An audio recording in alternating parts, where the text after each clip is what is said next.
when black people wake up and become intellectually independent enough to think for themselves, as other humans are intellectually independent enough to think for themselves, then the black man will think like a black man, and he will feel for other black people. And this new thinking and feeling will cause black people to stick together. Truth seekers, please understand, Mental Dialogue is much more than just a talk show. Each and every Saturday, we communicate with you for two reasons: to dialogue and connect. On the dialogue side, we cater to you intellectual outcasts who feel you have no place for honest discourse on race, sex, culture, and African American business. On the connect side, we've created a community where you can connect with experts specifically in finance, whether personal or business, and mental health, whether it's trauma or to optimize performance, along with all the other skill sets from other MD community members. Our mission was to create a virtual nationwide neighborhood where African Americans learn to trade ideas, goods, and services through social media, meetup, and this podcast. To become a neighbor of the Mental Dialogue Community Club, please visit us at mentaldialogue.com. We are better with you than we are without you. We can be neighbors even though we don't live next to each other. Hashtag raise the culture.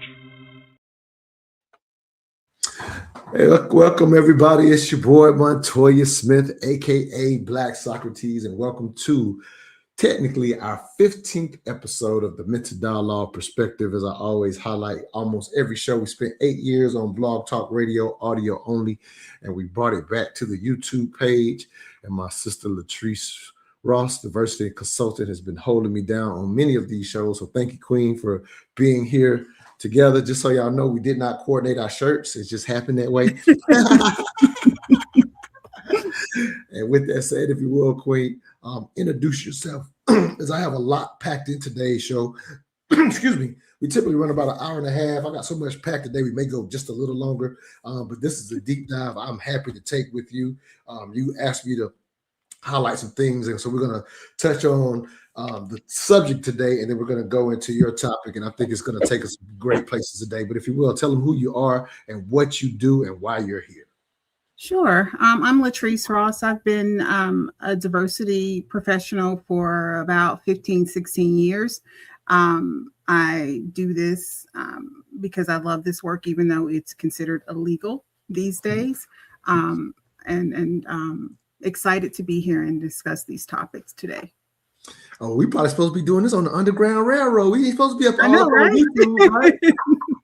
Talking code. I know, right? Yeah, we got to talk in code. Well, we won't do that. We have two rules with the Mental Dialogue community. If you are a first-time watcher, we started live in barbershops. We have a coffee shop event. You're going to hear more about that later in the show.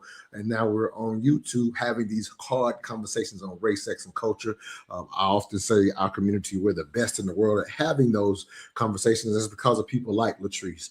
We have a vast majority of expertise when it comes to this subject matter, and again, I've studied it for so long myself. I would say I'm an expert per se, if I will. But to get into today's dialogue, before we actually start with the topic per se, I actually am about to make a few shameless plugs with my book, Re-Education of the Negro. I just wanted to start here before we actually get into the subject matter, and I thought it was a good place to start. And it's just basically what I call the birth of mental dialogue. This piece right here is why mental dialogue exists. When I wrote the piece years ago, I didn't know I was going to create a community talking about race, sex, and culture. It was just a thought that I had at one time. And my best friend, I was giving props. One of my best friends, Mark Hollywood Ranger, I read it to him while I was at a barbershop waiting to get my hair cut. And he was like, brother, you got to do something with that. And lo and behold, a few months later, back in 2008, I had my first mental dialogue event.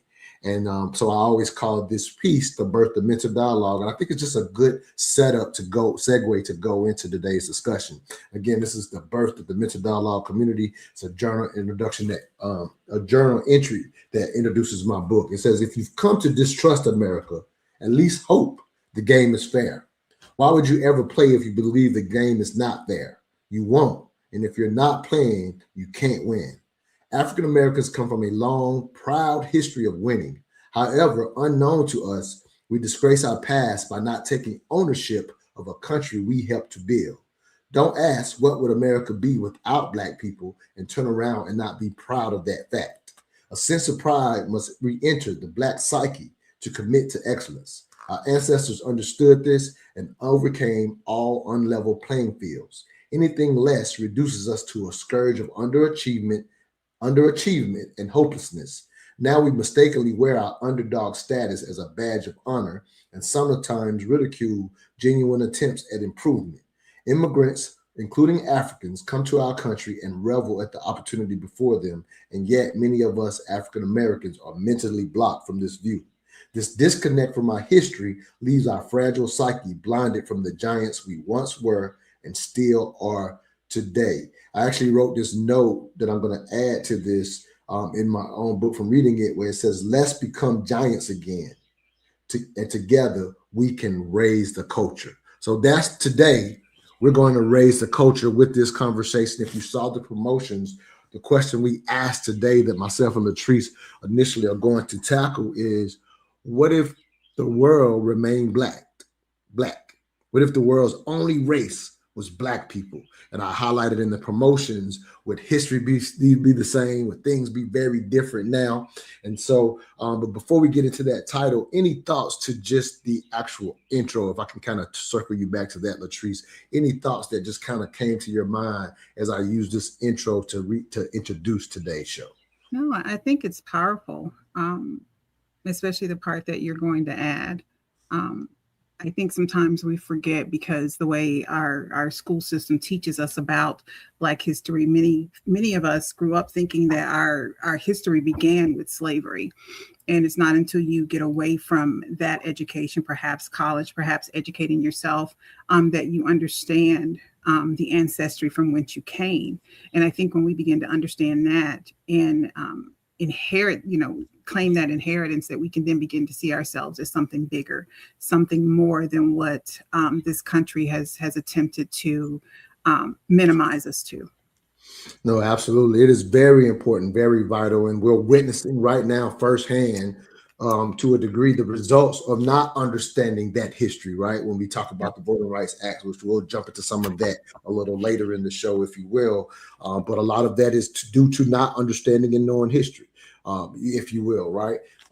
And so, again, we will get into that later. But at the same time, I want to make sure people understand that, yes, it is important to see ourselves, as LaTrice said, beyond the period of enslavement. That is not where our history started. Most people that are watching, you've heard that before, or you even know that. Again, if you watch us, I call y'all the intellectual outcasts out there. So I know that we're kind of talking to the choir with that. However, what I want to highlight in this discussion is, due to, as LaTrice said, we typically won't learn anything additional until a college elective, or if you're self-study. The 12 years of primary education are typically limit and does not properly esteem our youth, our African-American youth especially. And that's just calling it for what it is. And so we always highlight and tell our audience and tell you out there, that additional part is on you. The school does not do it. So therefore you have to take on that, and you should love taking it on. The thing is, they don't see enough of themselves. And so due to, in a sense, chasing that history, and, and that's how I came to love our community, my own self-study from a youngster. I always say for a lot of people, this is the turning point, but the autobiography of Malcolm X. I was already into Black history prior to that, but that was really my turning point to just really Black consciousness, if you will, as this show leads in the intro using Malcolm X's voice. He's a hero of mine. But with that said, getting that level of consciousness, the thing is, when you have to go, in a sense, seek out your history inside of this racial construct, we're going to use that word a lot today, inside of this racial construct, in seeking it out, there is some pride that you get in learning your history, but I don't know that we properly understand how to even someone like yourself, LaTrice, I know you know your history. I know my history. It's a process to go, one, learn that history, but also be able to put it in proper context and use what I learned today while the racial construct continues with the history that it also has. So today we're going to try to walk a fine line, a balancing act to say, hey, I want to understand my history, but how should I be using it today? Any thoughts on that? And then I'm going to share the piece that's going to kick off this conversation. I mean, when I think about just the conversation in general, because I love music and movies and books so much, the first thought that came to mind when you mentioned that is, would we have the greats that we have? Because a lot of that was born from the struggle. Mm-hmm. And so that's where my mind first went. But then it also went to the colonization that happened, and would Africa have been looted? And if it had not been looted, what would that mean for the world? And so you just sent me on this sort of imagination tour in my head about what could have been. I respect it. No, I absolutely respect it. And so again, for everybody out there watching, I am going to say to y'all, we are going to be challenging. That's what we do. We challenge. This is critical thinking. We're going to challenge maybe how you see the lens. Again, LaTrice, if you're just now tuning in, she is a diversity consultant expert. She does this for a living. So you're probably going to hear some thoughts that you're not used to when it comes to, in a sense, the term blackness and how we see the actual construct. But to get this thing started, I'm just going to read this piece and have you respond to it. And this is the start of today's conversation. So I wrote a piece that's not in Re-Education of the Negro. This is for the part 2 that I'll probably will try to drop next year. So we've been pushing Re-Education of the Negro for 2 years now. So I may drop part 2 next year. And so this piece probably will make it. And this one is Black Socrates Speaks, If the World Remained Black.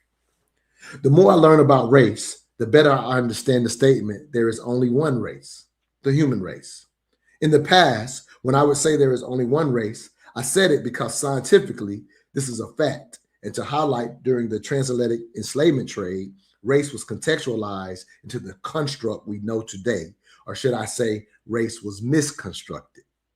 Upon further thought, the current construct of race is so misunderstood that we don't realize if humans, after migrating out of Africa, didn't have to evolve into different skin tones due to climate, human history would still look the same.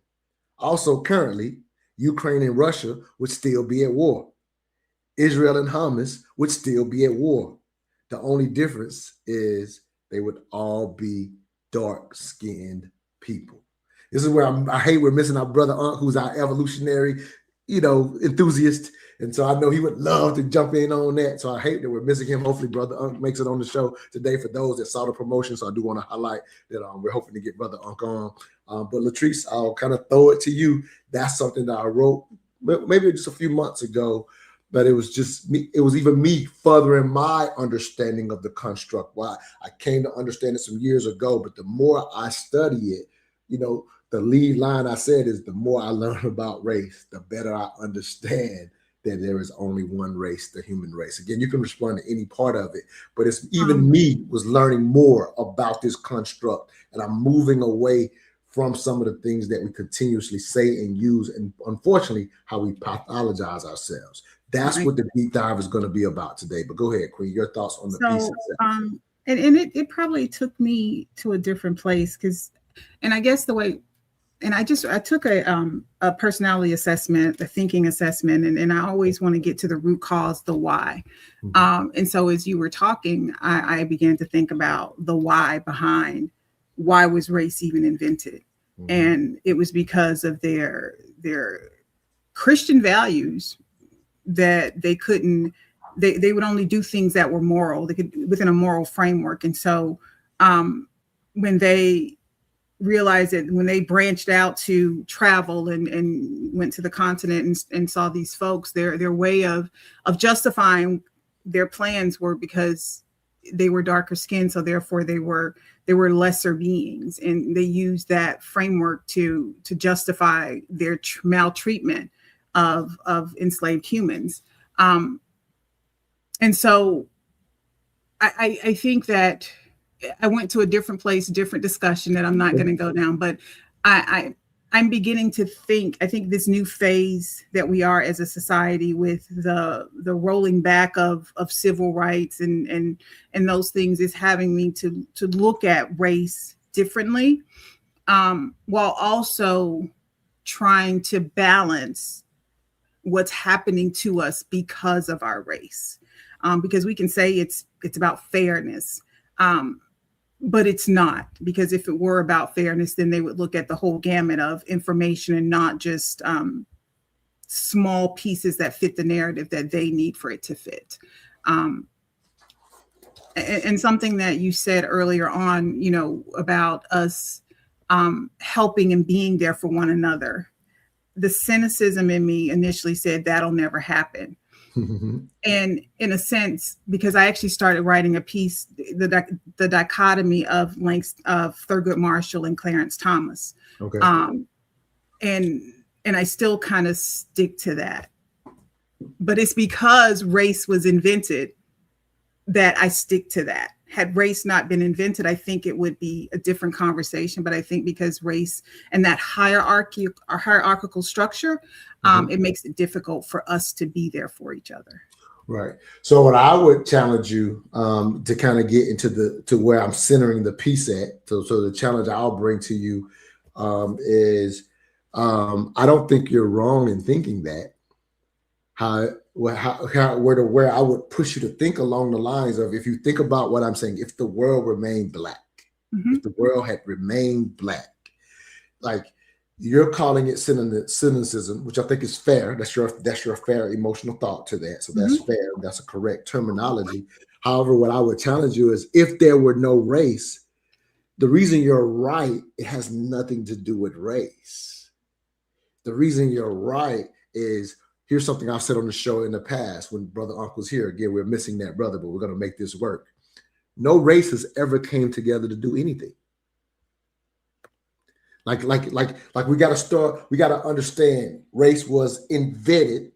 And as African Americans specifically, we talked about on the last time we did the mental dialogue perspective, how we have a unique culture because of our specific experience, right? Like, we're connected to our ancestors genetically. However, Black Americans, to use that terminology to be clear, have a specific culture because our experience was very different than even enslaved Africans that were sent to South America. We talked about that on this show, right? So I'm just kind of massaging and walking you through that. If I just simply say no race has ever came together on anything, you're not wrong. You're right, but you're not. It's not that the cynicism that has you wrong. It's an unfair expectation that you only have due to how we pathologize and construct race. Okay.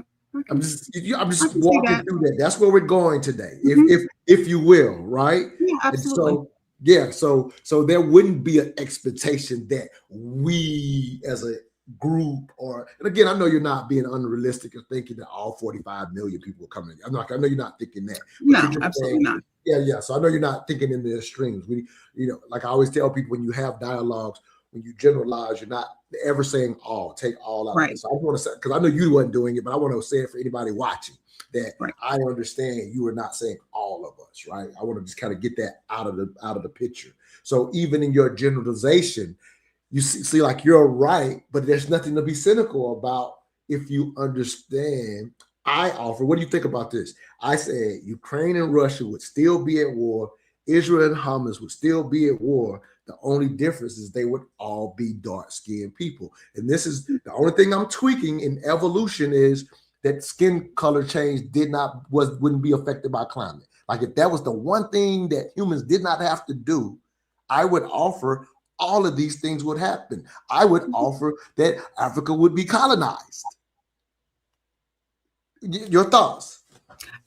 I think it would be, because there would still be this quest for money, for wealth, for gold, for diamonds. And so it just wouldn't have the race factor involved. But the stuff that happens geopolitically, I think it would still evolve very similarly, just because you didn't change any other variable, but remove the variable of race. And so those other drivers would still be driving the things that happen. It would still drive war. It would still drive the desire to expand your land, your wealth, etc. So I think that those things would still happen. Yeah, let me. I remember some years ago. I think I love the community that you're going to be bringing together here soon or whatever. I spent years having dialogues with, in a sense, trying to bring people together. And then I spent specifically and said, you know what, I'm going to focus on our community. And so, you know, that at Mental Dialogue, while we welcome any community to take part in what we do per se, I personally focus on us. But I'll say prior to me being personally focused and going to different groups, similar to like one you're about to create now. But I remember years ago laughing at some white supremacists who were highlighting, you know, in a sense what the British had done and, you know, in a sense, the British Empire. And so if you, once you start studying world history and you go way back, here's what you learn about the evolution of any civilization for the most part. It goes all the way back to Maslow's hierarchy of needs. For the most part, when you see various civilizations rise up, the early parts of the hierarchy, the food, the shelter, those things were taken care of. And so at that point, those civilizations had a time to start thinking about things beyond survival. And so if you understand what I'm saying, that throughout history, anytime you see the rise of a civilization, they had those basic needs met, right? And so while something that we love to say per se as African Americans, and specifically because we understand the construct of race, we love to talk about how the advancement of African civilizations were way in advance of those Europeans while they were stuck in the cage, right? We love, in a sense, to say that or whatever. But at the end of the day, until a civilization gets its basic needs met, it won't rise. That's just the reality. And so what you're talking about for the European area, the area of the world, the quote unquote continent. Why is it a continent? It's because of the racial construct per se. Because you think about it, everywhere else is just a separate continent. They just got this little place, this is carved out in the world, and they call it a continent, right? But at the same time, the reason they were in caves is because of the environment. It's not. It wasn't. They were behind African civilizations, but it's based on geography. So that part of the world thaws out later, right? It thaws out later.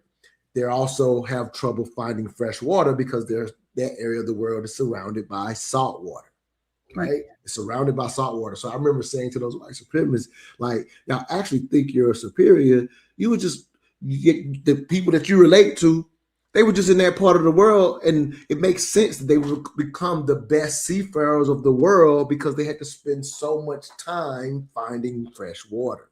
Right.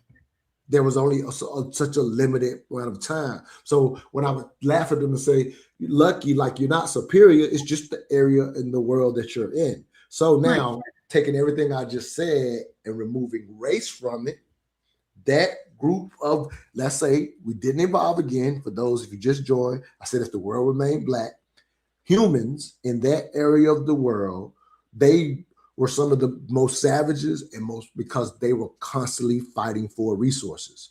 And before, if you understand geography and the evolution of the earth per se, all the lands that are desert now in Africa, you know this, LaTrice, they were all green at one point, right? Like those, that was greenery. So the civilizations there was abundances of food. So that's how the cradle of mankind grows and evolves beautifully, because basic needs were met way in advance of those humans who had migrated out of Africa into those areas where living was hard. Scarcity was a big thing. So tribes fought more for basic needs.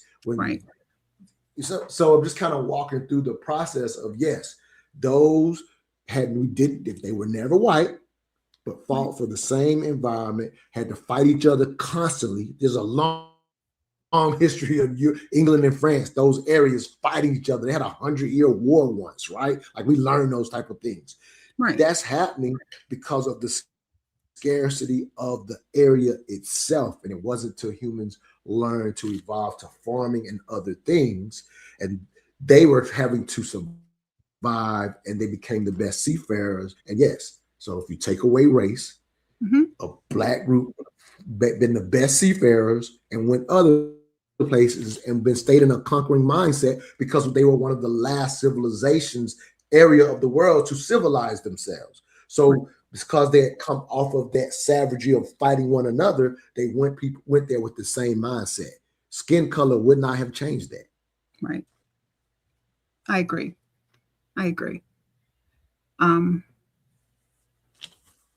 I just sitting here thinking about if there were no race, if everyone remained Black.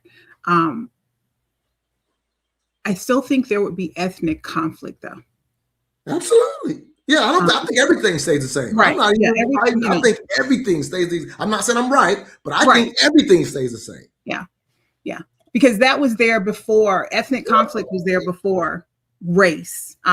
When folks talk about how Africans sold other Africans for enslavement, those were prisoners of war, ethnic prisoners of war, because the differing tribes were warring with each other. So it's not like they sold their brother into slavery; they sold a prisoner of war into slavery. So I do think that you would still have the ethnic conflicts, but I think when I just think about the grand scheme of thing and where we would be as a society, like I think about the bias that's built into medicine, that wouldn't be there.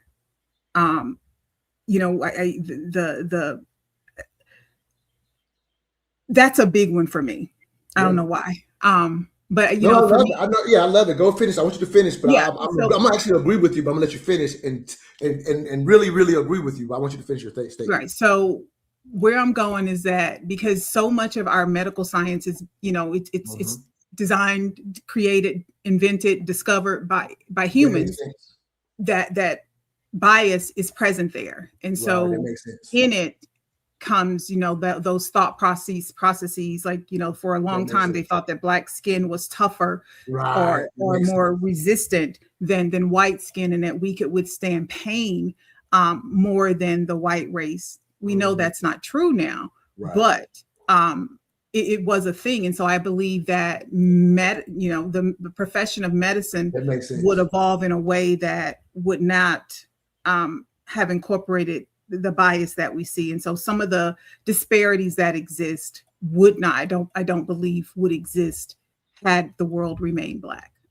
I love that. And that's a great challenge. Again, that's why I do these think pieces, right? This is just an initial thought thrown out there. And I think that's absolutely fair. Like even me, just when you first said it, I'm like, oh, you know what? That is something that would be different, because now what happens is matter of fact, the guy says race was invented after the Civil War.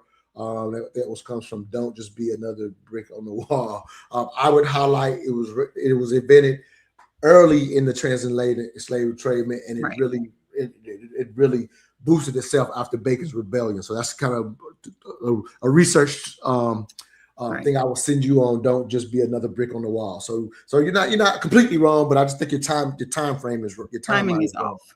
I agree. So I just know that's just a challenge. We're not going to do the details here. But that's my challenge to you. Go look up Bacon's Rebellion. Stamps from the beginning. We'll give you that history. Yep, stamp from the beginning. Yep, that's a great one. Yep, absolutely. Because that's when it got basically put into law. That's what distinguished U.S.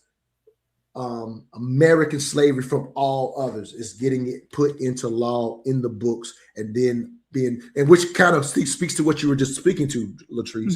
So when you say, so while I'm offering a piece from a broad brush standpoint, nothing would be different.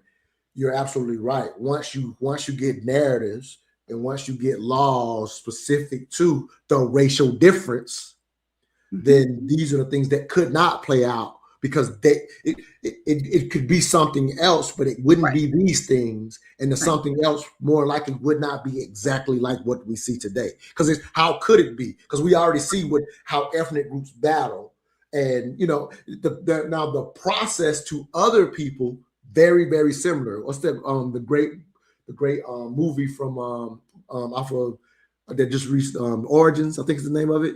Origins, yes. So she is that Ava DuVernay? Am I saying the right name right? Ava DuVernay. Ava DuVernay, yeah. DuVernay. So I encourage, great book, because it conceptualizes how we other people. So it would have gotten done in another way in the event that but things definitely be different. Like more likely they wouldn't have. The translated slave trade may not have happened, because here's my guess. If you don't, this part would still happen, because here's a thing that a lot of people don't know. Like, for example, Like the way we tell American history, it's like we took it with our guns, and we took over the Native Americans, right? And that's how the Spanish, in a sense, took over South America and things of that nature. Very people really know, because you speak about the medical industry, 80% of them lost their lives to the viruses that the Europeans, living in close proximity and living very dirty, not very cleanly, came over and brought to. Now we know through DNA evolutionary science that the Native American population specifically that crossed over the Bering Strait or whatever was one of the healthiest groups to ever live. They rarely died of conditions, mostly arthritis and old age, very few conditions. They lived off the land and things of that nature, but they were absolutely not prepared. While the Europeans brought their guns, it wasn't the guns, it was the viruses that was wiping them out, and they could not effectively fight back smaller groups on ships. It's the only reason. Like it wasn't, the guns were huge, the guns were different. Right. But because of what humans do, hell, they was trading with the Europeans to get guns. So how do you think a group on ships with guns, trading guns with other tribes in this country? Like, if you think it was just the guns, it's actually laughable. But that's how the history is taught. How the West was won, LaTrice. Right. And so that actually brings me to this other concept of racial capitalism. When we think about how the wealth that was gained through slavery, and we still see the foundation of that, it's still, a lot of what we experience is still predicated on that racial capitalism. I think it would definitely be different, because you wouldn't have the transatlantic slave trade to build the foundation for that wealth. Right. So what do you think would replace that?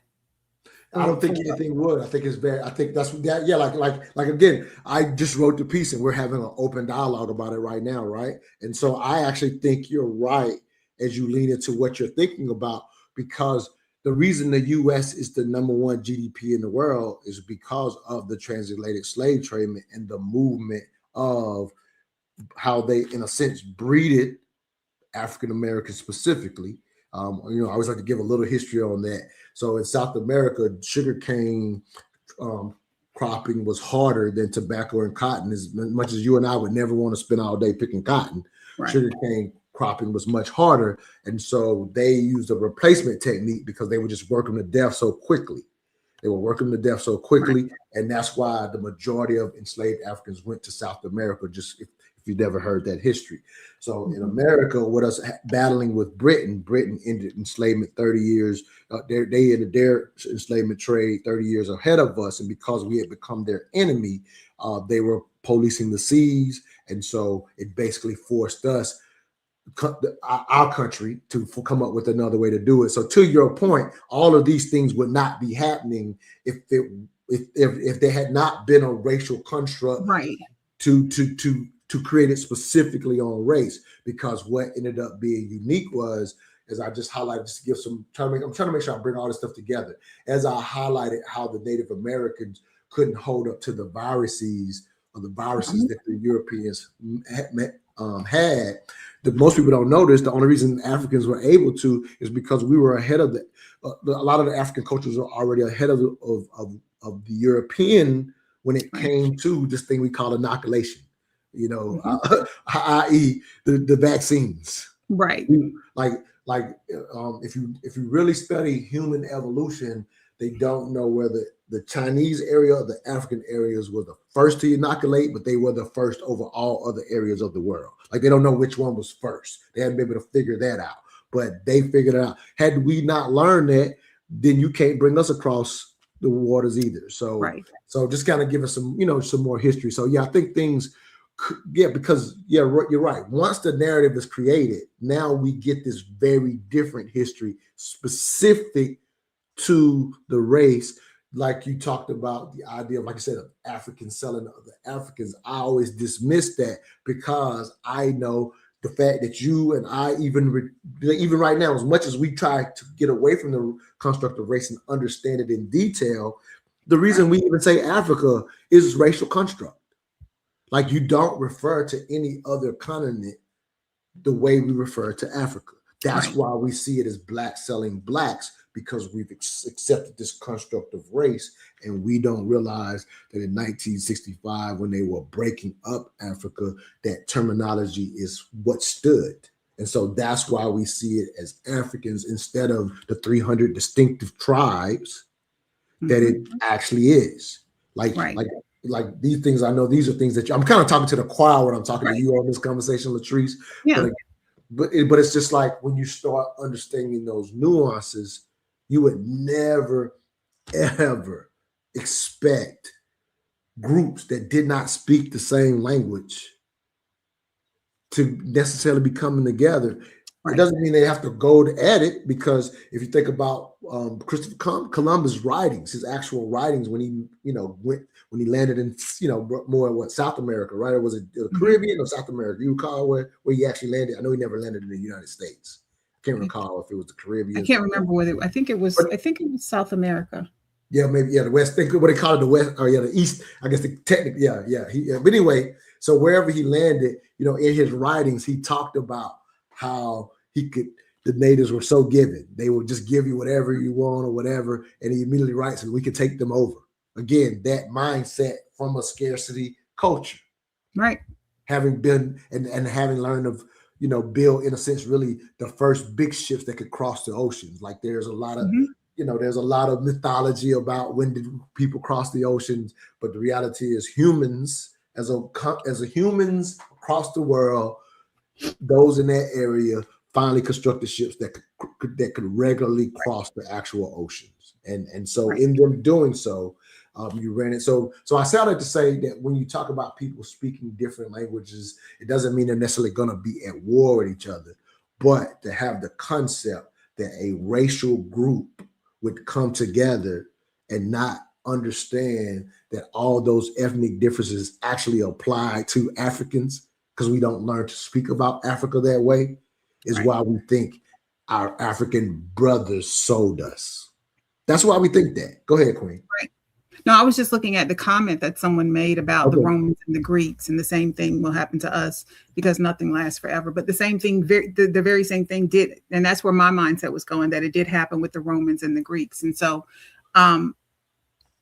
it is weird, just the whole idea of imagining it feels awkward just to begin to think down that path, and understanding that it was more ethnicity or tribal differences, and those would still exist. I think the caste system, you brought up origins. I think the caste system, because that has to do with purity and birth order and things of that nature. Those things would still exist, even if everyone were still black. Yeah, absolutely. Because what happens is race just ended up being the last iteration of othering someone. Like I'm saying, it's the last one. Right. Like America, it's only 400 years old compared to Japan, which is thousands of years old as a civilization. Right. They weren't a country, but that area is known. They can trace their history. U.S. America, we could trace our history to 400 years. That's it. Like, we're the babies of the world.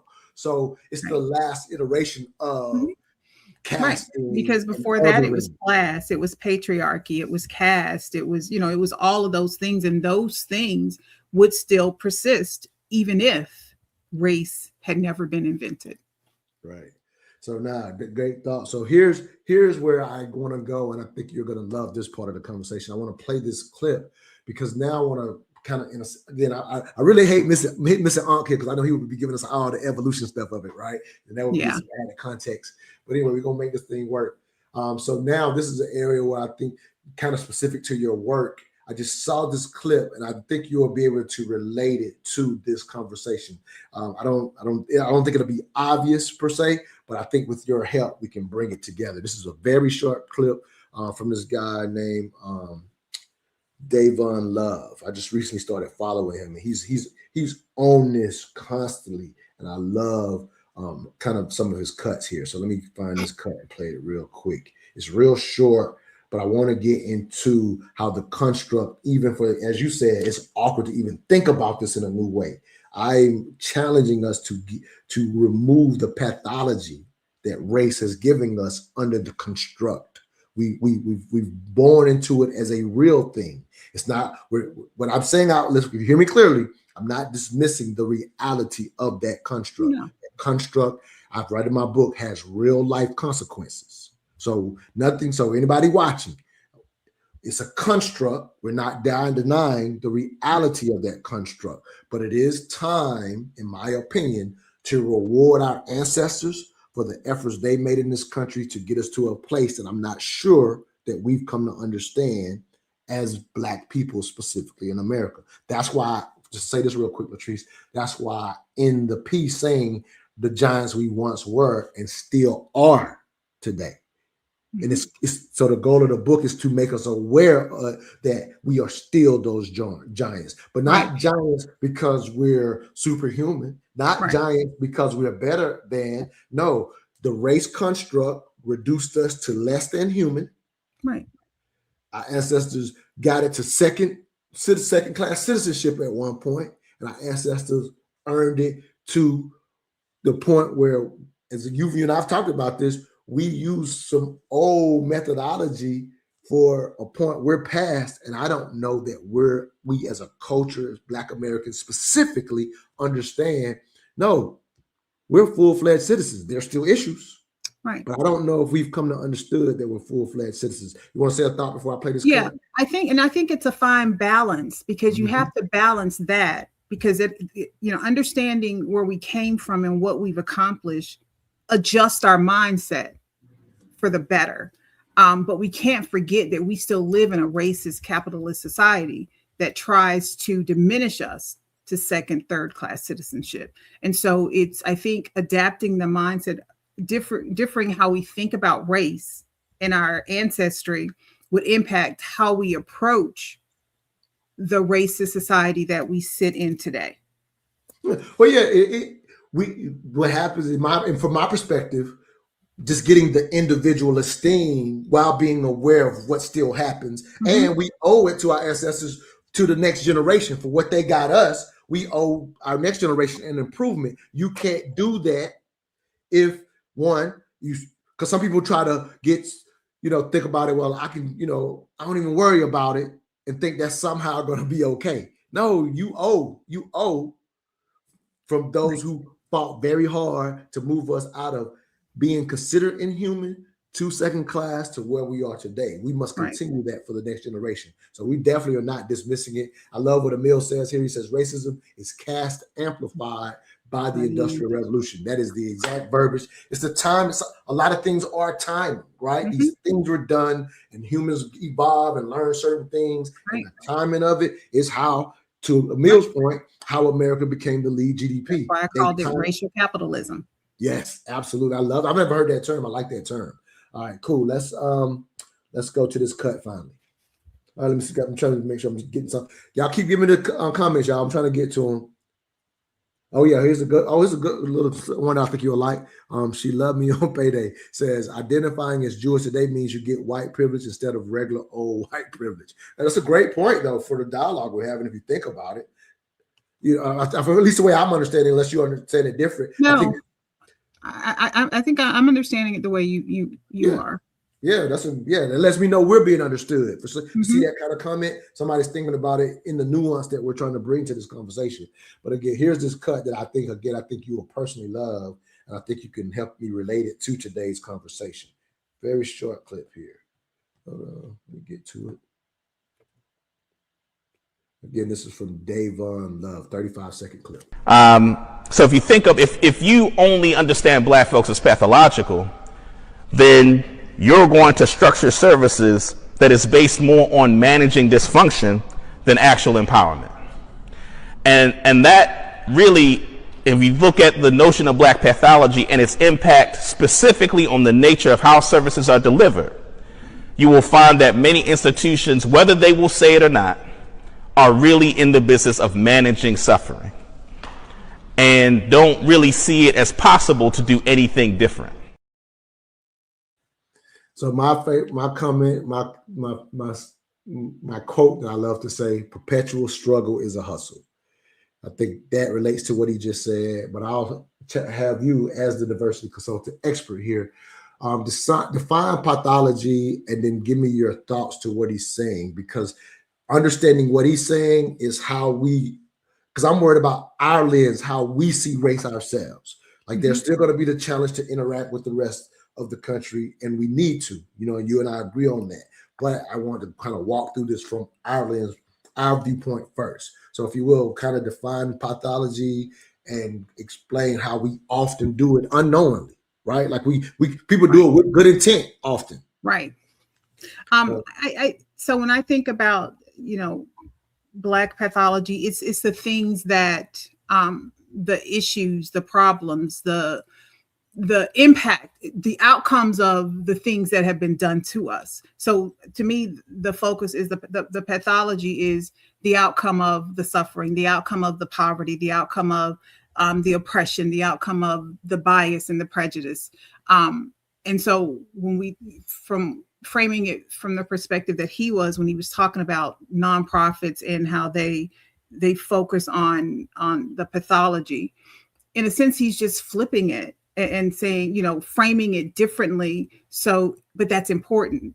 How we frame things. Like when I would discuss white privilege, I stopped presenting it as unfair, unearned advantages and flipped it to unearned disadvantages that Black folk inherited simply by virtue of the skin that they were born in. And so when you talk about pathology, we're talking about, I think, and to me, it's a tool of white supremacy, because you're talking about, saying that Black people are more intrinsically violent than white people. That's not true.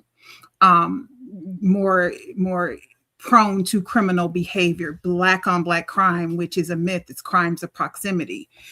So when we deal with Black pathology, I think it's high time that we dispel that myth and start calling a thing that it really is. And these are, the things that Black folk experience, the things that are used to stereotype us negatively. These are the outcomes of the things that have been done to us but they don't define us as a people, and they definitely don't apply to us as a race. Just as others are afforded the opportunity to have individual problems and individual issues, we are one race where the behaviors of one impacts us all. And one of the let things me jump in right there. Let me go real clear and let you finish. So if you're watching and if this is the first time you're hearing, I'm not assuming all of y'all it's the first time y'all hearing this, but again, I just love what LaTrice does. And what I really want to highlight is the nuance is the construct makes us think that it impacts us all. And if you recall, I don't know if you recall this from the last you was on a couple of weeks ago, I highlighted that white people never do that. And if you remember, I talked about that. They never do that. When a mass shooter comes about, they don't take ownership of that. And I also concluded that is the right way to think. It is the right way for humans to think. I'm using the racial construct to explain it. We have to speak. We don't have to. I am speaking in the language that the construct gives us. But in all reality, if I could literally say, what in this situation, what white Americans do with the mass shooter, I can literally say that as humans, they don't look at this one crazy, extreme mass shooter and say, oh, that's a reflection of us as humans. And so when I start using the term and get away from the race, we mistakenly do that with our issues. So that's why I wanted to get clear when you said, I know you didn't mean that it impacts us all, but I wanted to give the nuance for those watching. We mistakenly pathologize. We're explaining pathology here. Pathologize it, and there is a little ownership because of our love for one another. But that comes from we were raised in a struggle culture. We were not allowed to create our own culture like most ethnic groups were. Because we come from a struggle culture, we relate to one of us being harmed, whether it's done by another one of us or not. So that's where that natural empathy is there, but we pathologize it and think something's wrong with us. And that concept that you mentioned is called linked fate. Like we know that could happen to us because of our skin color.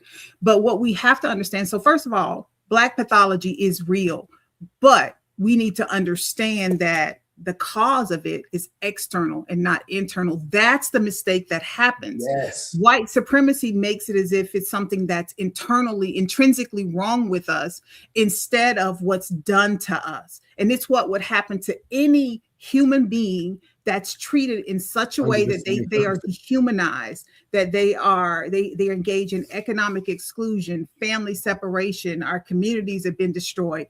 All of that are the external factors that created the Black pathology. And it does not mean that that is something that is intrinsic to every single person from our community. And let me give a real life example. And Thomas Sowell talked about this. Like at the end of the day, a lot of the things that we call Black culture actually comes from our proximity to elite Europeans who created race, the construct that we're talking about today, through written narratives. That's what happened.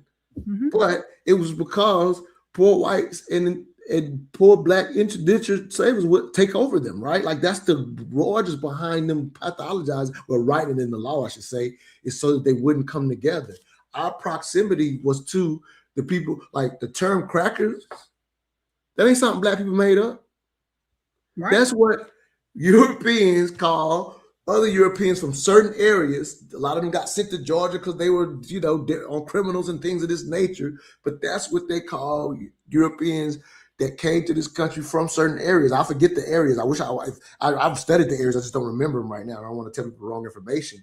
But I'm saying all this to say, based on what LaTrice just said, these different things that we have that were done to us, and other groups would do the same thing. Our actual language and dialect came from being close proximity to the whites that they call crackers, who the elites have always stayed away from and still live very poor throughout the South right now. A lot of our original culture came from seeing what they did upon those that were able to travel after the Civil War. Like a lot of sharecropping happened because a lot of African Americans could not move. That's why a lot of sharecropping happened. Right. But for those who could get around and have that close proximity, a lot of the stuff we did is just what humans do under those conditions. Like if you were ever to go read what Europeans were saying about those they call crackers, it literally sounds exactly like what you say about Black people today. They're loud, they're reaction, they're violent, and that's who it, like literally that is literally what you would, again, which speaks even to if your you take point. the word ghetto and how that started with the Italians when they were pushed into certain communities, they said the same things about them that they now say about Black folk. So if any what we're saying right now makes sense, LaTrice, you broke it down.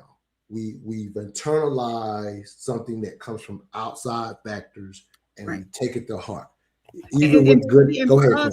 To heal from this, we have to call those things what they are. We have to identify what those external factors are that created the way that we pathologize ourselves, and the way that others pathologize us, and the way that we intrinsically begin to believe those things. I mean, oftentimes, you hear that you're this and you're that, and you're ugly, your nose is big, your lips are big, all those things. You begin to believe that whether you acknowledge it externally or not. And so we have to begin to call a thing, and then no, I'm not those things. And I think if the mindset shift that you are suggesting would go a long way towards changing how those things, those external factors impact us intrinsically.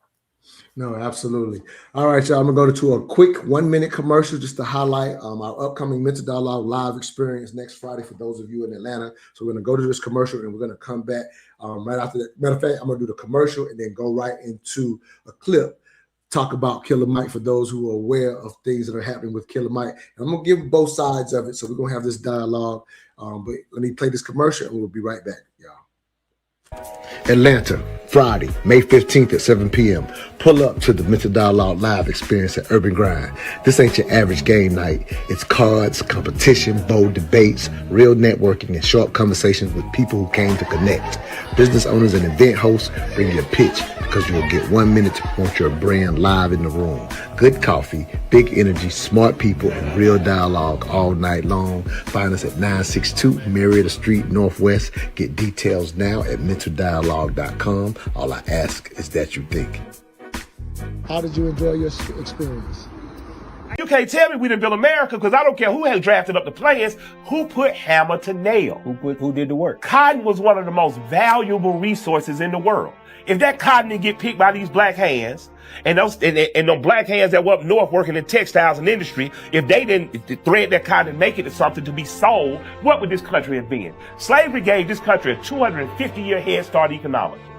If Haiti wouldn't have sent the French back packing, America never would have had Louisiana, never would have had Texas, or anything worse than that. Because they kicked the French's ass in such a bad way, they had to leave, and economically, they couldn't fight the ex-Brits that were over here anymore for this land. So the reason you even have America, and Frederick Douglass talked about this, the only reason you have it is because a bunch of Haitians kicked a bunch of French folks' ass. So we see a clip from my man Killer Mike breaking down some real history. You know, absolutely. Killer Mike, you know, for those that know, he's, you know, or don't know, he's a rap star per se, but he's also kind of become an activist, and it's not abnormal for our community, in a sense, to look to sometimes our entertainers to be a voice for us, right? And so that's a place where he's, in a sense, being a good voice to us. Again, I wanted to highlight that. I love the history that he pointed out. He's absolutely right. The oversized effect of the Haitian Revolution. Like, if you really study that history, you will learn that there was a connection to a lot of the rebellions that happened in this country. All of it was very connected in a way that is very ingenious when you actually understand what our ancestors did. There's a lot to, in a sense, be proud of and look to. But he's absolutely right. That is how, over time, the domino effect is actually getting the Louisiana Purchase. And there's a lot of history behind that. That played a huge role in it. Go ahead if you want to say a quick thought. No, I was just going to say I agree wholeheartedly. And as we enter in this conversation, I think that, one of the things to keep top of mind is that two things can be true at the same time. Absolutely. So now what I want to do is go to a piece by this sister. I'm just going to read a few words from it, highlighting a sister that tells Killer Mike, just based on where he's been landed politically recently. Again, all of this stuff is related. Some of the things where they're like, hey, Killer Mike, shut up. And I'm going to put this is the actual what she put up. And I forget I just did this on my show. We do a political show for those out there. And I keep forgetting to say her name. So forgive me. I got a cut that's going to say her name. I think. Do you know the name of the lady that wrote this, Queen? Let's see. Tony, something, I think. Tony. I'll get it. I want to make sure I say her name and give her props. Yeah, I'll get it. I just copy the words if I got to copy her name. So I want to make sure I give her props before I share these words. This is a few of the words from her article. Okay, it is Tony. I think it's Tony. Where is that?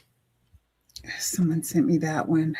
I will get the name for y'all. We don't keep y'all waiting. So I'm gonna say the words and then we'll get her name in a second. I'll get it in a second. So she says to Dear Killer Mike, there was a time when I listened, when you spoke about organizing, about ownership, about building something durable for Black people in a country that has never made it easy for us to breathe, let alone thrive.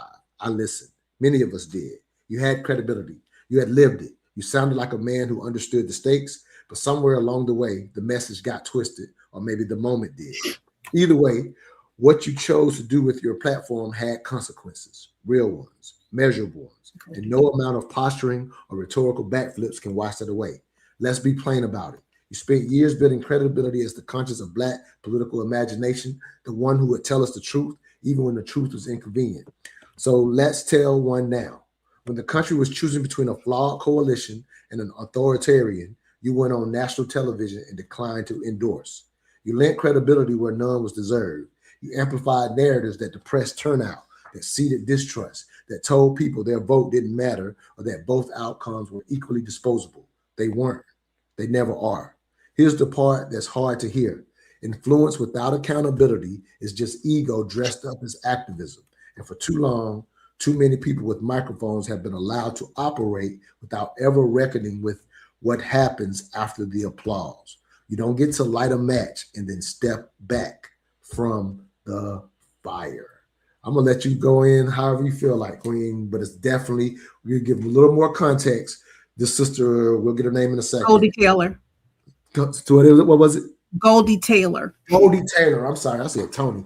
Goldie Taylor. This was written on her Substack. That's her article. That was just a little piece of it. She goes way more in depth than I did. But LaTrice, just your first thoughts, because there's an aspect of, she's just talking about the accountability of once you are a voice out there, there are real life consequences, is what she says. That's the thing that I picked up on. Your thoughts, Queen? And I agree with her on that when you have a platform and you have that influence, you have to think around corners, so to speak, because you have to think about the impact of what you say and the message that you send to those who follow your platform. And I don't think that that was done critically and cautiously when he made those statements. No, fair enough. And so again, this is not even personal to Killer Mike as far as me personally is concerned. However, when we see what we're experiencing currently with the administration, the play out of it, there's deep dialogue. And again, we have this show called The Politically Conscious, where we are trying to raise the consciousness of our political understanding. I highlighted on that show this week, LaTrice, again, as I highlighted at the beginning of the show, Malcolm X is a hero of mine. And I highlighted when he was, unfortunately, he was killed not too long after this, but when he started his own organization of African Unity, he was talking about the need to understand politics in a more thorough way than our people currently did at the time that he was speaking of. Mm-hmm. And so, and I think, by losing him, we lost sight of, in a sense, the importance of politics, right? I understand people becoming, if you will, apathetic. I understand how it happens. But I think one thing that our culture, in my opinion, fails to understand is at 13%, how it still is imperative that we keep it important despite how politics, in a sense, can make us feel.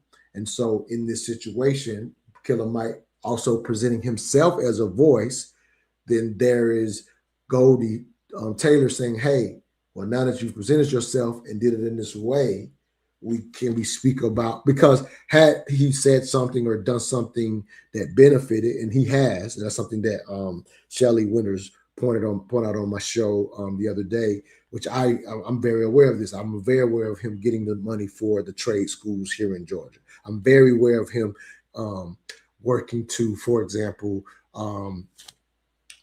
as they were gonna, in a sense, start policing more under Governor Brian Kemp. Killer Mike played a very vital role in ensuring that the language didn't just have it set up to where they could just pick boys up. In the way they was writing it originally, they could have just picked boys up for any old thing.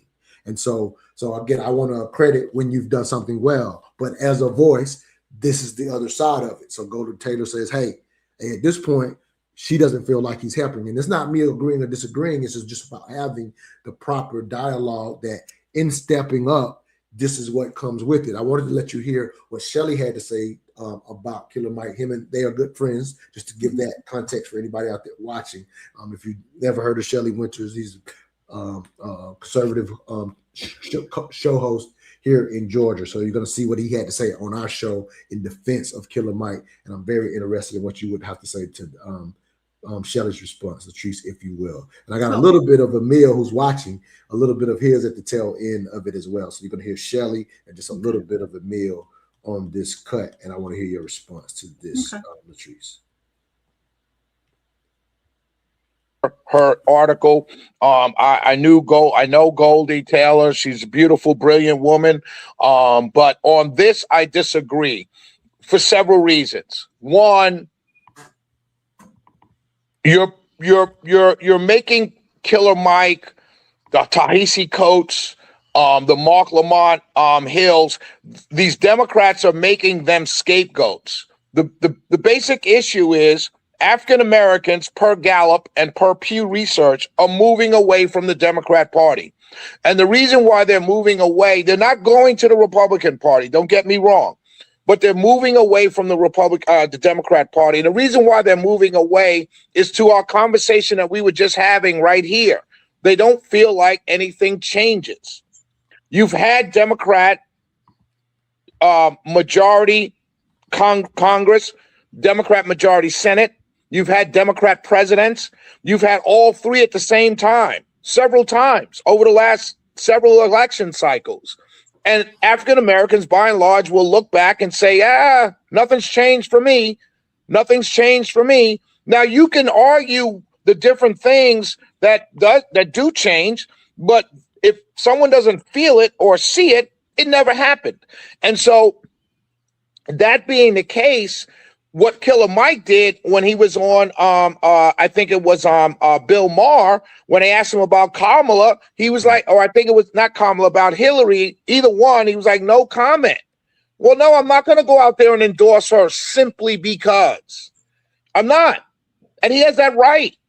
But to think that the vast majority of black people are sitting around waiting to hear what Killer Mike or Ice Cube or any other pundit has to say about anything, and they're responsible, I just don't think, I think it's patronizing at best. I will say what Killer Mike did do, what she was referring to, what he did do was reflect the feelings and opinions of thousands and thousands of African Americans nationally, in barbershops, in beauty salons, on the street corners. That is what people were saying at the time. You know, this idea I see on Facebook, oh, you brothers that didn't want Kamala, look at you now. Well, there's a bunch of brothers who didn't want Kamala, who didn't want Kamala for whatever reasons they had. You know what I mean? It could have been California prosecutor. It could have been any number of reasons. They didn't want a woman. It doesn't matter. There were a number of people who did not support her in the black community. There are a number of people who didn't support Hillary in the black community. There are a number of people in the Republican Party that didn't support Trump for various reasons. This idea that Killer Mike is to be blamed because what we have now is absurd to me, especially a man that spent so much of his time trying to help African Americans and talking and advocating for black people. I think it's an absurd accusation, and it's no different than them going after anybody else in our community all of a sudden. But for example, when they went after Jim Brown just from talking to the president, you know what I'm saying? Right. He has a huge history of supporting us. Right. Emil, I don't know if you got a chance to read more of the article or you can respond to just the part. Okay, go ahead. Your thoughts on what you saw in there. So this is sort of a conundrum that we face in our community that I'll just say out loud, and that is that we have outsized voices that can influence people, and I would love to be where Shelley is and say that, you know, they don't have that voice, but we're not talking about a voice with no say over the people whatsoever. These voices actually do have some significant influence. And if they know they have significant influence, I'm not going to tell them what to say. They have the right to say whatever they want to, but they have to be mindful of the influence they do wield. That is their responsibility. However they wield it, they need to be mindful of it. And the problem is apathy is a vote. LaTrice, your thoughts on anything you heard there? Okay, so it pains me to say this with you just don't know, but I do agree with some of what Shelley said, and that pains me tremendously. I agree more with where Emil was heading. Me too. And here is why. Celebrity political positioning matters differently in our community than it does the white community. When Taylor Swift gave a nod to Kamala to white suburban women, they're going to be okay regardless. But when a celebrity from our community has a tremendous amount of influence, makes a statement that magnifies apathy. And it makes it okay even to feel that way, and thus the subsequent actions seem to be okay. And so I don't think that Killer Mike in his statement elected Trump. What he did was he helped make Black non-alignment acceptable when it was most dangerous. Now, his frustrations with the Democratic Party were absolutely warranted. And my one call to action here is that we hold the Democratic Party to account in the same manner, if not a larger manner, than we're holding Killer Mike, because they continue to seek our vote and almost think it as a given. But when they are in office, they fail to govern for us.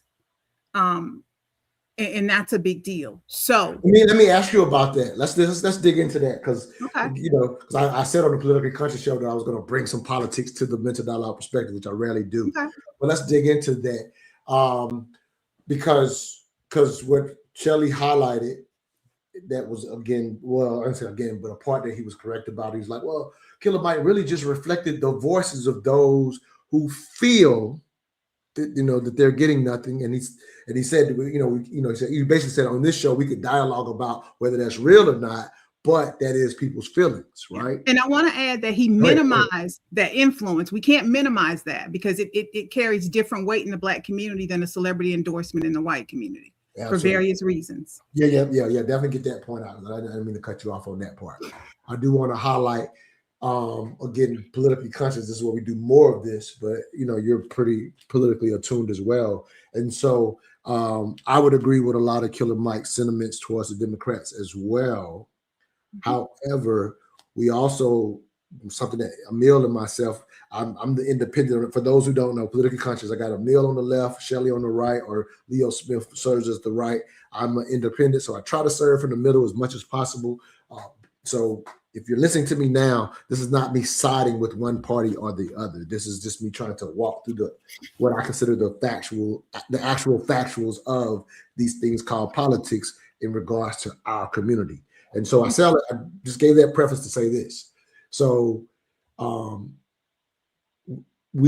I would say, me and Emil are often talking about, and even Leo's agree with this, the Democrats are also horrible at messaging about what they actually do for our community. Mm-hmm. Part of the reason that they're horrible, not just horrible because they're bad. Part of it is the continued, in their eyes, the continued attempt at wooing the middle of the road right. They're too afraid to loudly announce this policy has affected Blacks in a positive way. They always think that for the close elections, they have to try to woo that middle of the road Republican. That's why you see a Tellerico win so very easily over a well more seasoned Jasmine Crockett. I'm talking about seasoned politically. But don't throw patriarchy in there too now. I think it plays out if it's a white woman though. I think that plays right. out. I said patriarchy. Absolutely. I'm just saying if it's, I'm just highlighting that I don't think it plays out different if a white woman was running in Texas than if it was a white male. You see what I'm saying? Like I don't think that plays out any different. I think the Democrats are constantly wooing the middle of the road conservatives, and in doing so, they're never gonna message the things they actually do. And again, when I say actually do, I'm not trying to highlight it and make it bigger than it is. But right. I said at the end of my show on I think we did it on Wednesday. We always do a pop-up show. So whatever day it was, I said it as the end. I don't know that Americans actually understand what we should be getting from politics. So I'm saying that to say I'm about to highlight what we have gotten, not to say we've gotten it in this to the degree that we need it to be, but I also know the Democrats will never highlight what I'm about to say. For example, like when we say I had a friend this week pose that we've got nothing from the Democrats. It's not true. Right. So again, I'm talking about collectively as a group, not me personally. I'm an independent. I'm just saying, here's what I know we've lost. We went from $9 billion in government contracting to $1.4 billion in government contracting. Mm-hmm. Right? You're in DEI and you having to do your work secretly. Mm-hmm. Absolutely.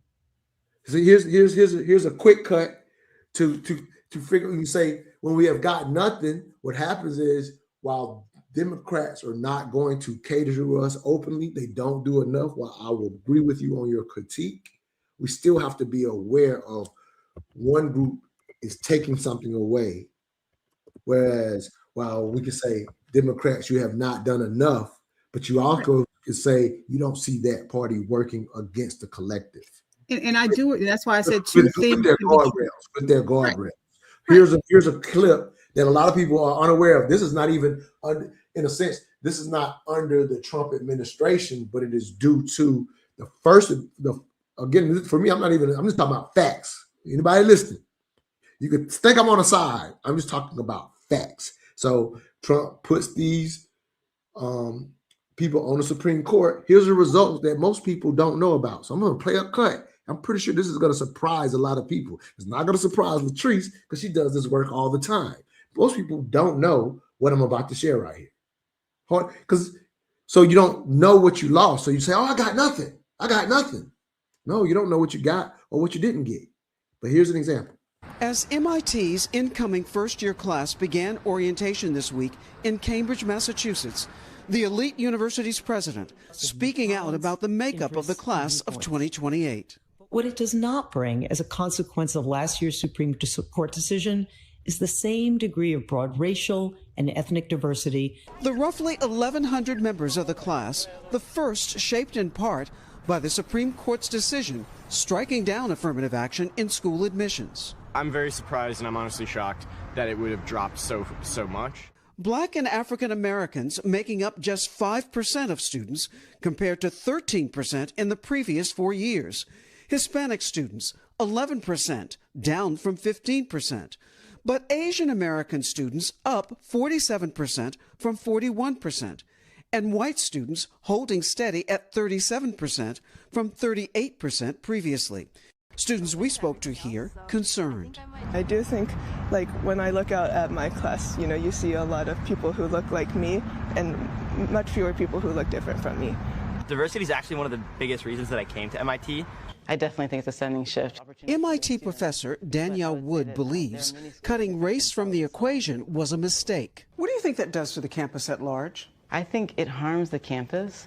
There is a lot of research that shows that it's important for students of all backgrounds to feel both welcomed and as though they belong. Plus, more diverse environments produce more innovation. Wood is both the chair of the African American Studies program at MIT and a former student. I really would say that I'm in mourning, in part because I know there's people like me who might have had a chance to study at MIT and they won't have that opportunity. At least 3 other schools releasing their data showing dips in black enrollment ranging from small to 8%. How do we get the desired results of diversity without compromising merit? Deborah Alexander's son, Augie, is starting the college application process. She says she values diversity, but that the playing field needs to be leveled well before college. Admission to college should be based on, again, that best fit. And the best fit for an academic setting should be the academic merit of the child. Here at MIT, the university is vowing to find ways to increase diversity without violating the Supreme Court ruling. That means increasing outreach to minority communities and promoting its financial aid programs. 9 states had previously banned affirmative action at its public universities. Most saw a drop in minority students immediately after. Are you hopeful for the future? I have to stay hopeful because that's what keeps us focused on being creative and innovating. A long road ahead in the quest for diversity on campus. Rahema Ellis, NBC News, Cambridge, Massachusetts. Thanks for watching. Stay updated about breaking news and top stories on the NBC News app or follow us on social media.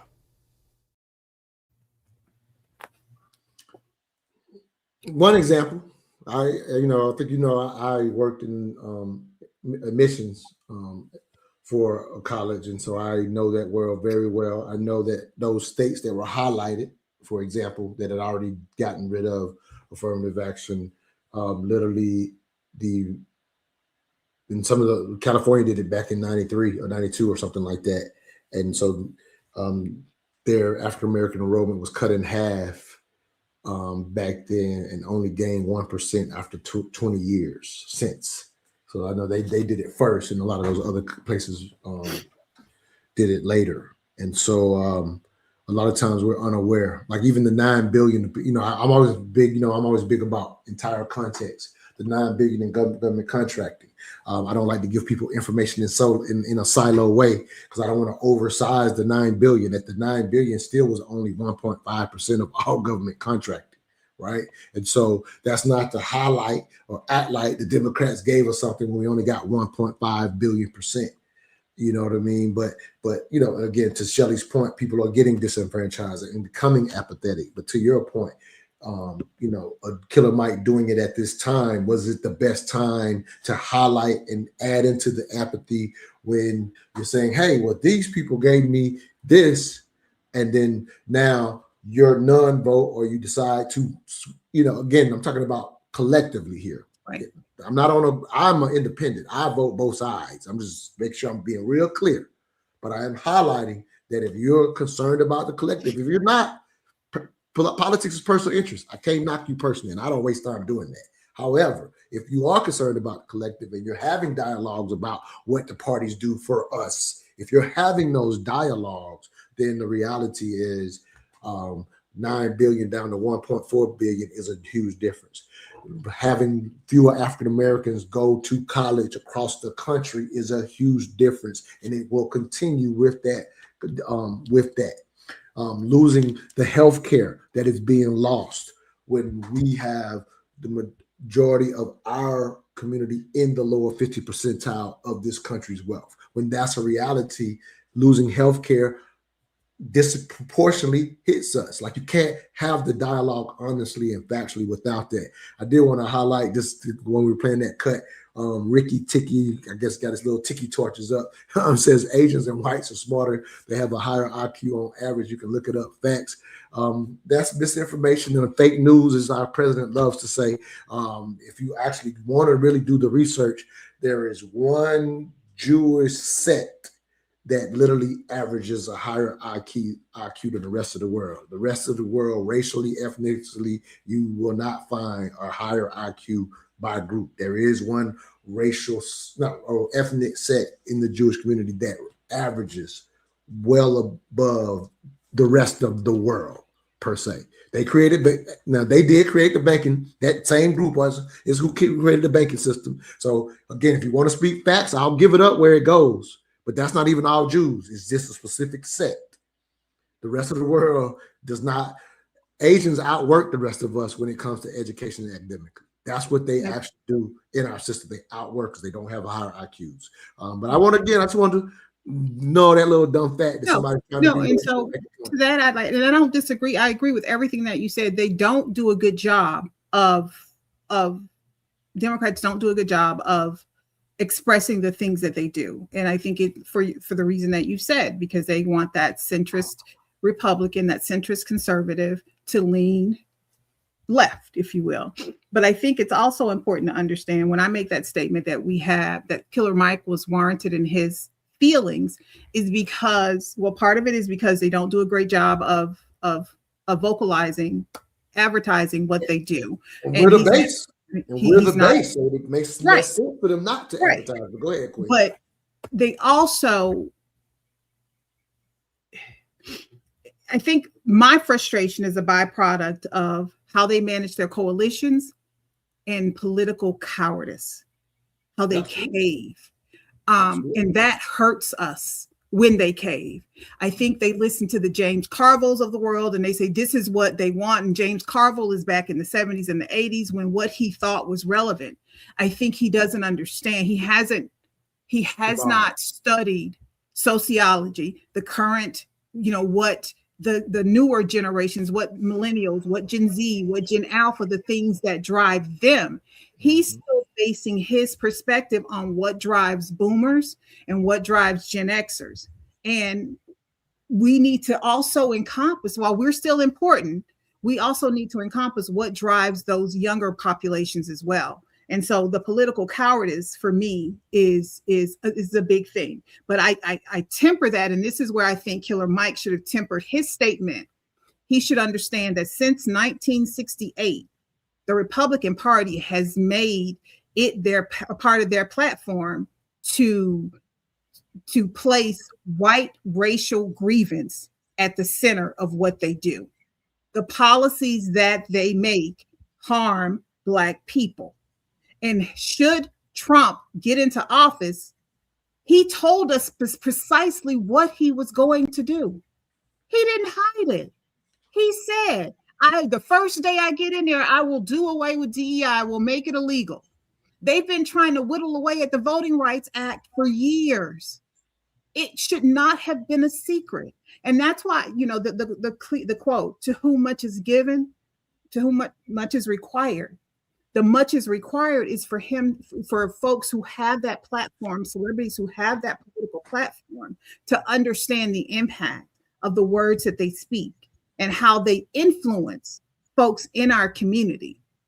And whether we say celebrities should be influencing or not, there's a reason behind that, because there's a trust factor. Number one, we don't have a lot of faces that look like ours in those political spaces. And so we have to turn to folks who we feel that we can trust. And for us, sometimes that's our celebrities. And Killer Mike has shown up in ways to show that he is an advocate for the Black community. Absolutely. But I think in this instance, he should have put a sock in it and did a little more reading and research before he made that statement. Not fair enough. Oh, yeah, I have the opportunity to use this platform now to try to course correct, because we need that course correction. Not fair enough. And that's the one again, I know he and Shelley are great friends or whatever. The one thing that I would say to Shelley, and I didn't say it on the show, I thought about it afterwards as we prepare for this show, and me watching the cut again, is it wasn't that Goldie was making it his fault. Like, that's how he took the order. He took the attack as though they were just talking about the responsibility. And so you are open to critique. And in this situation, she thought the critique would be, you should have been quiet, and you still need to be quiet, considering what the results are. If you again, I applauded him for the work he done here in Georgia. So unfortunately, when you're out front by choice, it comes with the critique as well. So I think she only critiqued. I disagree with Shelley when he says they blamed him. I don't feel like anything I read in her writing was blaming him. So that's where that nuance is where I disagree with him. And so I know you wanted to talk about it today, and so we brought it up. And I'll just say again, for anybody out there listening, just to kind of say this. Here's another statement that quite often gets said about the Voting Rights Act that I hate. I've been hearing it recently by people I really, really respect. And it's not the first time I heard it, but this just happened. So, and Shelley said this on the show as well. And I challenged him later in some personal dialogue. But I want to definitely say this on the show before we go today, that people say, well, if they could take it away, then you never had the power. If when they're talking about the voting right, they're referring to the voting right, like that, like it's, So people make this statement right now in our community. Some people of influence, and they think it's a very logical thing. Now, this goes back to the beginning of the show, LaTrice, when I talk about not understanding exactly what our ancestors have done. Like, we haven't learned the specifics of the civil rights. We got a kind of real clean version of what was being done. Like, we mistakenly think Martin Luther King and the Big Six wanted to be next to white people and wanted to integrate. Like, that's how we learn the history. No, what happens is, when you understand our democracy the way that they did, let me walk y'all through this, and you can jump in wherever you like, LaTrice. But when you understand how this country actually worked, let me give y'all some real history. So We come out of the Civil War. We got basically an illiterate progeny, a whole group of people that's relatively illiterate, right? We got people who had learned to read illegally, learned on their own. You know, some actually taught in the schools in the North. So we had people, whatever. So our people, generally speaking, made it say, you know what? Let's get our people literate. It's one of the fastest, one of the biggest phenomenons to see a group of people become literate as soon as we did, from basically being an illiterate people as fast as we did happen. Our people did that. But in not only in becoming literate, what they also did during these 12 years of Reconstruction, when the Army was in the South, basically, and white people couldn't touch us like they used to prior to the Army being in the South. The ones that already were well educated and understood how governance work, they got into politics. They got into politics and were able to make a difference where we actually were aggregated and put people in the office to look out for our interests. That's what they were able to do. So then when the compromise of the South happens and the North agrees to remove the military, the Ku Klux Klan rose. Most people don't know what they was most upset about. They was most upset about Black people voting. They rode throughout the South to disenfranchise our vote while it was legally on the books that we could. Which amendment is this that passes that allows Black people to finally, Black men the first, like let's keep it like call it like it is. Black men were allowed to vote. I don't know if it's like 14th to 15th ratified.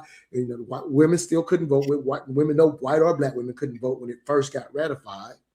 But based on the ratification of the ability to vote, as soon as we were free, we voted and put 15th Amendment, put 6 people in the highest offices in the land. Yep. And as soon as the military leaves the South, I'm going somewhere, y'all work with me. As soon as the military leaves the South, it will be 50 years before we put another Black person in the Congress. Because the Ku Klux Klan did not, here it is, watch this. When you act like politics and the power of the vote, people hate that term now, especially if you're apathetic. You think the Ku Klux Klan rolled because they didn't understand? They understood the power. So they rolled. So it's on the books legally.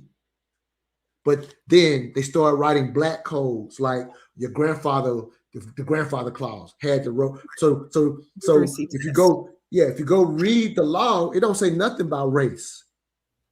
But the law was written to ensure, your grandfather wasn't a citizen prior to this. Absolutely. You got to take the literacy test to when there's an illiterate group coming out of enslavement. A literacy test ain't got nothing to do with Black. No, it do.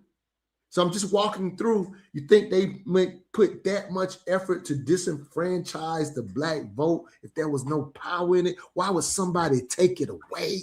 Right. And if there's no power, go ahead, Queen. It's tremendous power in it because, less than a week after the Supreme Court's opinion, 3 states already have new maps that wiped out Black voting districts in less than 1 week. So it clearly matters. But where I was going was, so since you planned that meeting a while ago about the Black political agenda, I've been like tinkering with what I would think. Okay. And I've been sort of like playing with ranking which comes first, which comes second. Okay, let me hear it, Queen. So first I have economic policy, and I'm putting the rationale. The rationale is that this is one thing. Let me say one thing and then let you run these off. Okay. So I just want to close out again why I attacked the comment that if they can take it away when you never had the power. What you're missing is our ancestors, the way our democracy works.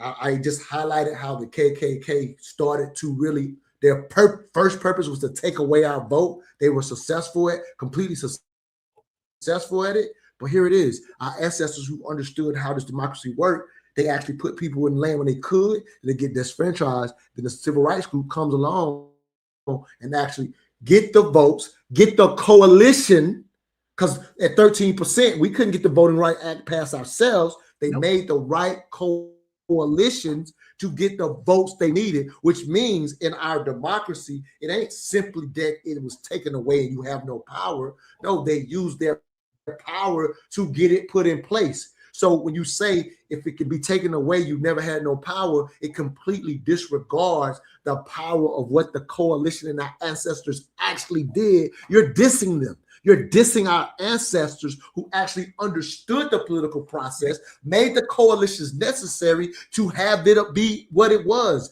The Voting Rights Act served as a guardrail to those who never wanted us to have any representation. Right. If you think representation itself is not power, then go back to what I originally said, why the KKK wanted to ride, because we were getting too uppity and putting people in the power and controlling our own areas. They wanted to take that away. Go ahead, LaTrice. I just had to bring that whole thing. But I'm going to get now, my second. So the first, I think ranking first is economic policy. And that's because economic power determines who has resources, etc.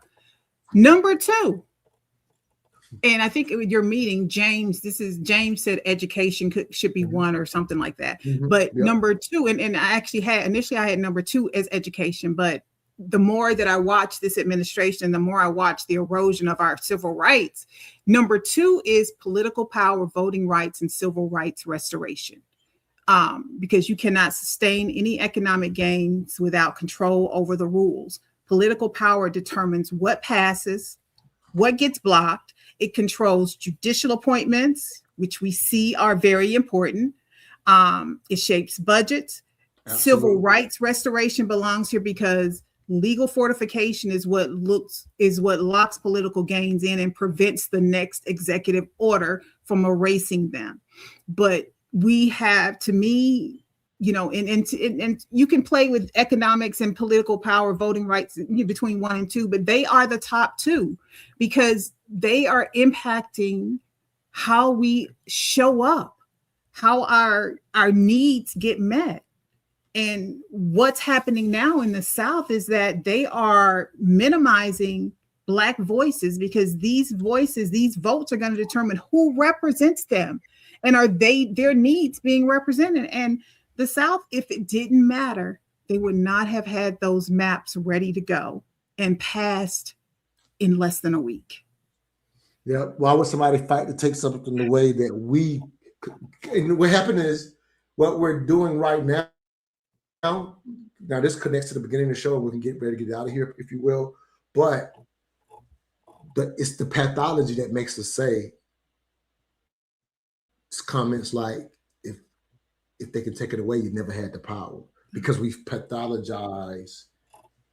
You know what I'm saying? Like, it's like the way we receive the loss is a without knowing. The people that are saying that, they don't know that they're disrespecting the efforts of our ancestors who actually built the coalition and got the votes to get these guardrails in place. They don't mean it that way. I know that. Right. It's a cliche. It sounds good, so they repeat it. Yeah. And what happens is, it's because you have this collective thought that we have no power. It's just so untrue because somebody's working so hard to take it. Here's another comment that I know you've heard a million times, and I wanted to let you hear my response because I like that you have that number two. And I think when you hear this comment that's said often and my response to it, I think you lining it up at 2 is actually right. So another good friend of mine highlighted, I don't know if it was his quote or whatever, but I've seen it said many times. Asian Americans tend to have the highest household incomes despite relatively lower voter participation rates, while Black Americans tend to have higher voter participation but lower median household incomes. Here's what I had to say to my good friend. I said, people say that all the time, but there is so much context lost in this comparison that is really an apples to oranges comparison. Also, people skip right over how involved Asians are in San Francisco and a few other cities where they are aggregated. They literally have a textile lobbyist for their garment districts.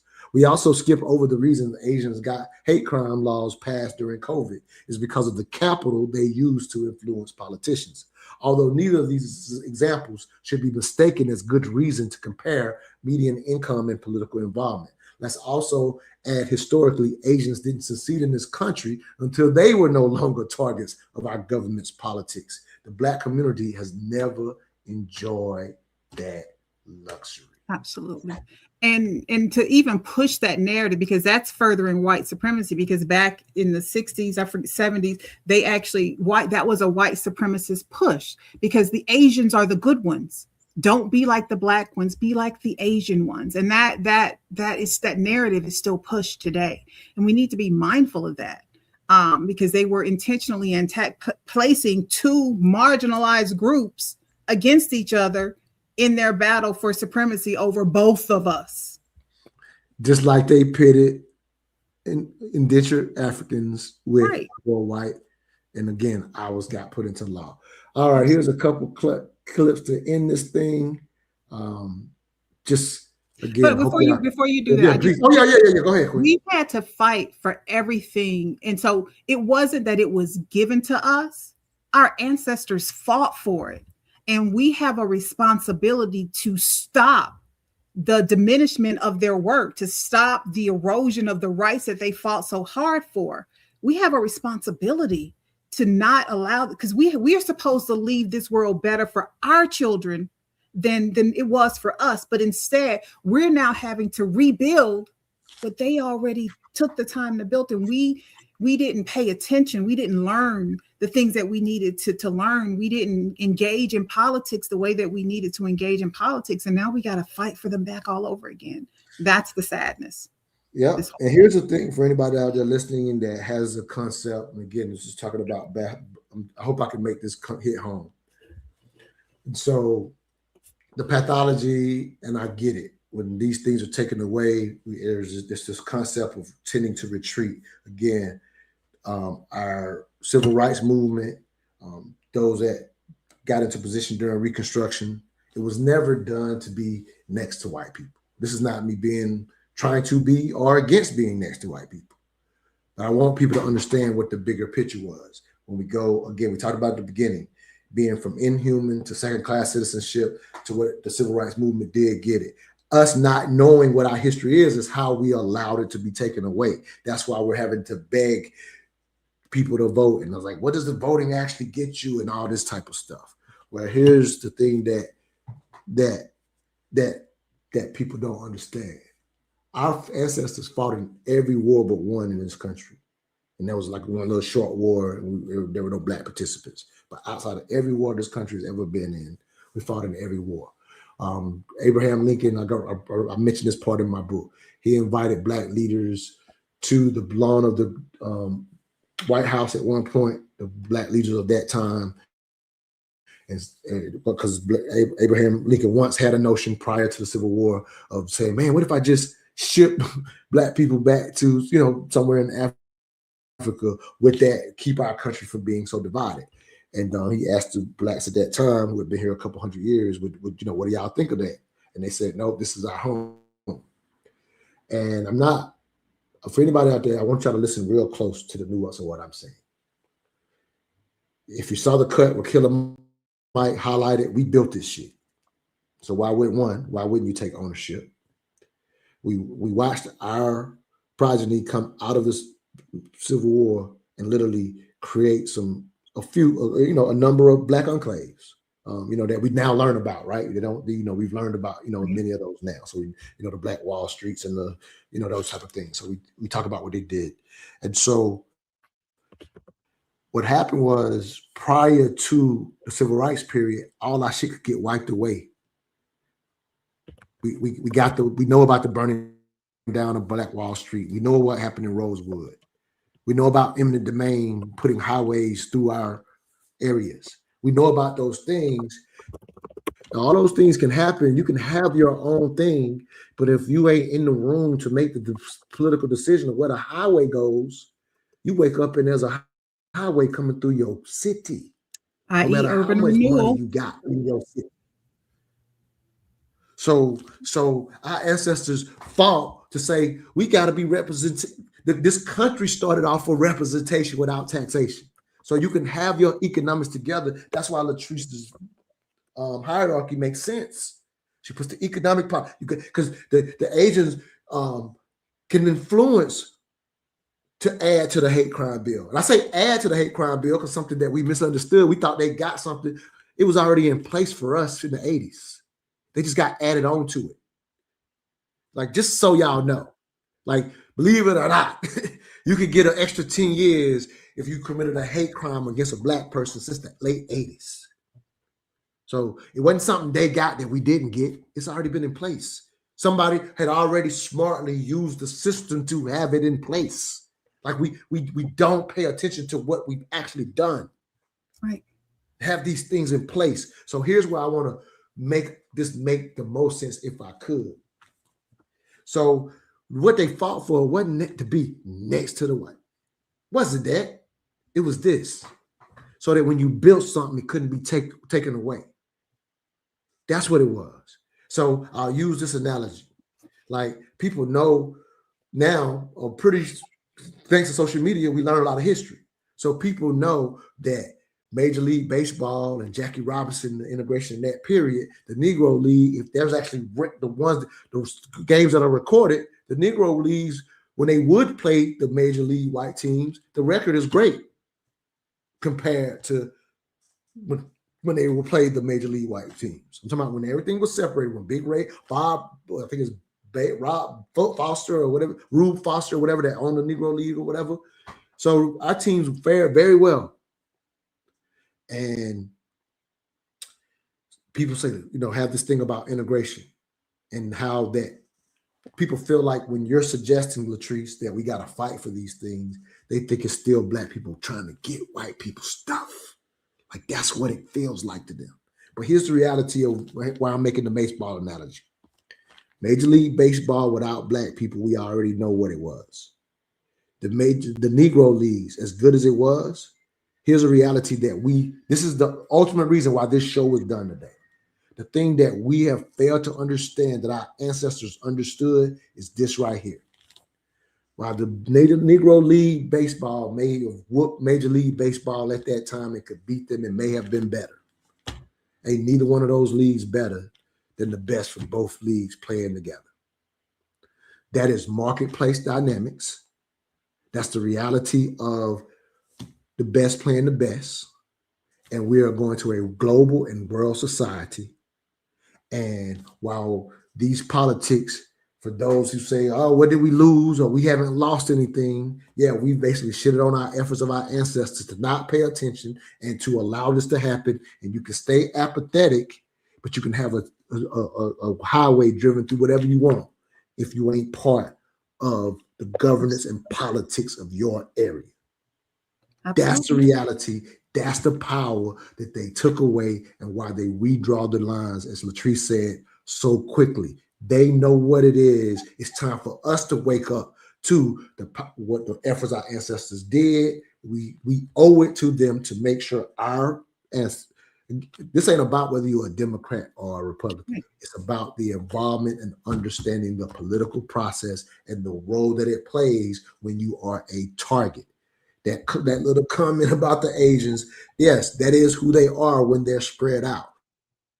When they're aggregated, they immediately put their funds together and get involved in politics. We have cities where we're aggregated and people are sitting out here saying, oh, they ain't gonna give us nothing. You damn right. That's why you gotta get involved and take it. Hope that makes sense. I'm gonna close it out with that. LaTrice, thank you for the extra time today. Cool. Eric, LaTrice, tell them about some of the stuff you got upcoming before we go. I'm gonna in June, I'm having the inaugural Common Ground Supper Club dinner, which is an inclusive event where it's Black centered, but allies are welcome as we talk about solutions to move us forward from where we are, even though we've backed up a little bit. So that's what's coming. My book, Falling Black in Love Again, will be released this fall, mid-August. I'm very excited about that. So those are the two things that are on the forefront right now. So very excited. If you're in Atlanta, join us for the Common Ground Supper Club inaugural dinner. All right, I'm going to end this with an actual cut for all people from Shaheed Bosun. Just something I think is an appropriate thought to leave us with for today's conversation. I had a lot more to say, but I ain't gonna have LaTrice up here while I'm just monologuing on it like that. So I have some shows coming, but I ain't gonna do that to the Queen no more. But thank you for your time today, Queen. Thank you for having me. All right.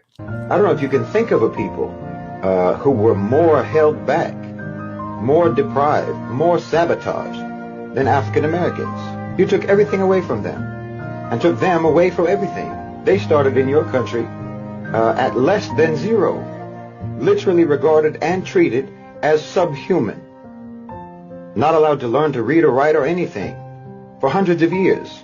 But you see, they come from a people of accomplishment to one degree or another, not a people of piracy and theft and appropriation. They come from a people who created and built and developed in their own countries, in their own land. And even though you did everything that you could possibly do to suppress them, to hold them down, to hold them back, and you're still doing that until today, nevertheless, I don't think anyone can dispute the fact that African Americans have become a global cultural superpower. And people like this, with a history like this, with a legacy like this, simply cannot be held back. Atlanta, Friday, May 15th at 7 p.m. Pull up to the Mental Dialogue Live experience at Urban Grind. This ain't your average game night. It's cards, competition, bold debates, real networking, and sharp conversations with people who came to connect. Business owners and event hosts, bring your pitch because you'll get 1 minute to promote your brand live in the room. Good coffee, big energy, smart people, and real dialogue all night long. Find us at 962 Marietta Street Northwest. Get details now at mentaldialogue.com. All I ask is that you think. How did you enjoy your experience?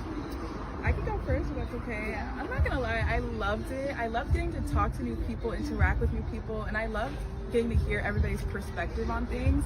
So for this specific event, we had different people kind of give their opinions, debate things out, even debate sides that they didn't even want to debate, but it was so nice getting to hear other people's perspectives. And the game night was super cool too. Like, it was a nice opportunity to get to know people on a casual level. So 10 out of 10, I would definitely come again.